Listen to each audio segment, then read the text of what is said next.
আপনি যাই রান্না করেন না কেন একটু দরদ ভালোবাসা দিয়ে রান্নাটা যদি করা হয় সাধারণ খাবারও খেতে অসাধারণ স্বাদ হয়। তো হ্যালো ভিউয়ার্স, আসসালামু আলাইকুম। আমি নীলা আপনাদের সবাইকে ওয়েলকাম করছি নতুন আরেকটা রান্নার ভিডিওতে। আর আজকে রান্না হবে ফুলকপি, ক্যাপসিকাম, টমেটো, আলু দিয়ে মাছের মাথা এবং লেজা ছিল বাসায়, তো সেইগুলো দিয়ে রান্নাটা হবে। খুব সাধারণ একটা রেসিপি। পুরো রেসিপি কিভাবে আমরা রান্নাটা করব সেটা আপনাদের সাথে শেয়ার করব। সিম্পল একটা রেসিপি, খেতে কিন্তু বেশ লাগবে। তরকারিটা এতটাই মাখো মাখো এবং সুন্দর হয়েছিল দেখতে, আর খেতেও অসম্ভব টেস্টি হয়েছিল।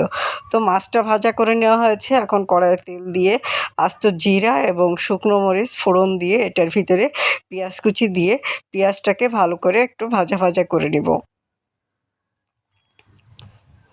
পেঁয়াজটা ভাজা হয়ে গেলে পরিমাণ মতো লবণ এবং হলুদ, একটু আদা বাটা, জিরা গুঁড়া, ধনিয়া গুঁড়া দিয়ে মশলাটাকে একটু কষিয়ে নিব।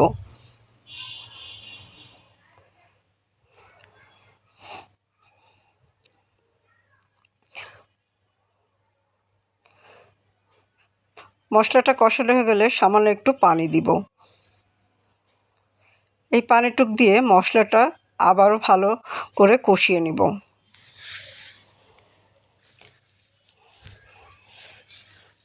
অল্প জালে মশলাটা কষানো হয়ে গেলে এবার সামান্য একটু পানি দিয়ে দিব। এটা দিয়েও মশলা কষাবো এবং তরকারি কষাবো।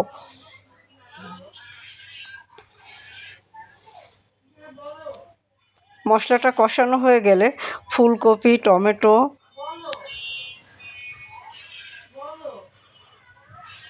দিয়ে একটু নাড়াচাড়া করে নিব। ফুলকপি টমেটো দিয়ে নাড়াচাড়া করা হয়ে গেলে আলু এবং ক্যাপসিকামটাও দিয়ে দিব। এক কথায় মোট সব সবজিগুলো দিয়ে ভালো করে মশলাটার সাথে মিশিয়ে নিয়ে কিছু সময় কষাবো। মিনিট 10 থেকে 15 মিনিট এটা আমরা কষিয়ে নিব। আপনি যত ভালো করে তরকারি কষাবেন তরকারির স্বাদ ততটাই ভালো হবে। খুব কম মশলায় খেতে কিন্তু বেশ হবে। তো একটু ঢাকনা দিয়ে ঢেকে দেওয়া হয়েছিল, মশলাটা ভালো করে কষানো হয়েছে, আলু এবং ফুলকপিটাও অনেকখানি সিদ্ধ হয়ে এসেছে। এখন পরিমাণ মতো ঝোলের পানি দিয়ে দিব।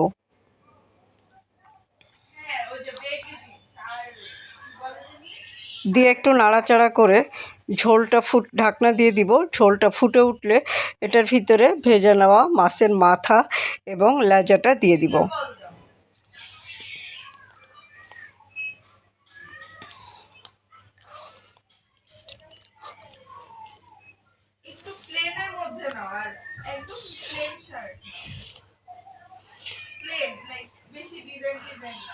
কালারটা অনেক সুন্দর এসেছে না? একদম মাখো মাখো হয়ে গেছে তরকারির কালারটা। আর এই যে ভেজে নেওয়া মাথা এবং লেজাটা দিয়ে দিলাম। ব্যাস, ঢাকনা দিয়ে ঢেকে আরও 10-15 মিনিট জাল করে ঝোলটা একদম একটু ঘন ঘন হয়ে আসলে তখন নামিয়ে পরিবেশন করব। গরম গরম ভাতের সাথে এরকম একটা তরকারি হলে 1 প্লেট ভাত কিন্তু অনায়াসেই খেয়ে ফেলতে পারবেন। ঝাল ঝাল তরকারি, আর এটার ভিতরে কিন্তু আমরা কাঁচামরিচও দিয়েছি। তো এখন একটু মাছটা হালকা করে উল্টাপাল্টা করে দিচ্ছি যাতে মাছের স্বাদটা ঝোলের সাথে মিশে যায়।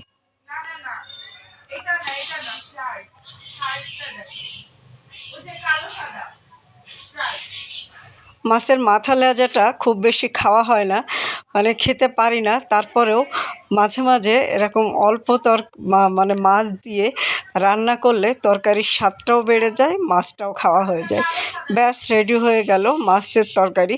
ফুলকপি, টমেটো, ক্যাপসিকাম এবং আলু দিয়ে মাছের মাথার তরকারি।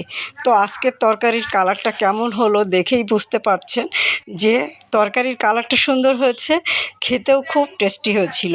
খুব সিম্পল একটা রেসিপি, খুব সিম্পলভাবে রান্নাটা হয়েছে। কারা কারা এভাবে রান্না করেন একটা ছোট্ট কমেন্ট করে জানাবেন।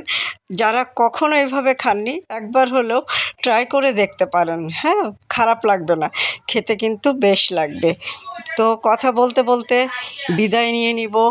আমার পেজটা যারা ফলো করেননি ফলো করে দিবেন। আমার চ্যানেলটা যারা সাবস্ক্রাইব করেননি সাবস্ক্রাইব করে দিবেন। আর আমার রান্নার ভিডিওগুলো ভালো লাগলে একটা লাভ রিঅ্যাক্ট দিয়ে সাথে থাকবেন। ভালো থাকবেন। আল্লাহ হাফেজ।